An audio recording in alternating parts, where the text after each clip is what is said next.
राज्यसभा निवडणुकीसाठी भाजपने महाराष्ट्रातून 4 उमेदवारांची घोषणा केली आहे। भाजपकडून विनोद तावडे, रामदास आठवले, माया इवनाते आणि रामराव वडकुते यांना उमेदवारी देण्यात आली आहे। या निवडीमधून भाजपने अनुभवी नेते आणि नव्या चेहऱ्यांना संधी देत सामाजिक समीकरणे संतुलित ठेवण्याची रणनीती आखल्याचे दिसून येते।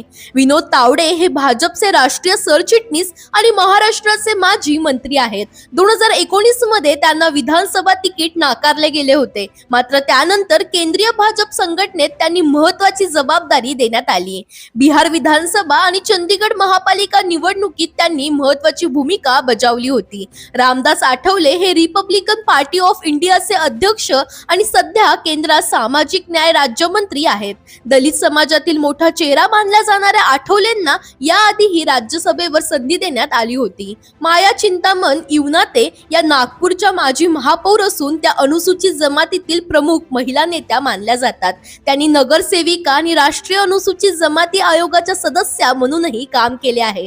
रामराव वडकुते हे मराठवाड्यातील हिंगोलीचे नेते असून ते धनगर समाजाचे प्रतिनिधित्व करतात। ते पूर्वी राष्ट्रवादी काँग्रेसमध्ये होते आणि 2019 मध्ये भाजपमध्ये प्रवेश केला। महाराष्ट्रातून राज्यसभेच्या 7 जागांसाठी निवडणूक होणार असून विधानसभेतील संख्याबळामुळे भाजपचे 4ही उमेदवार निवडून येण्याची शक्यता वर्तवली जाते। दरम्यान तुम्हाला अशाच पॉलिटिक्स रिलेटेड अपडेट्स हवे असतील तर इंडिया लीडरला फॉलो करायला विसरू नका।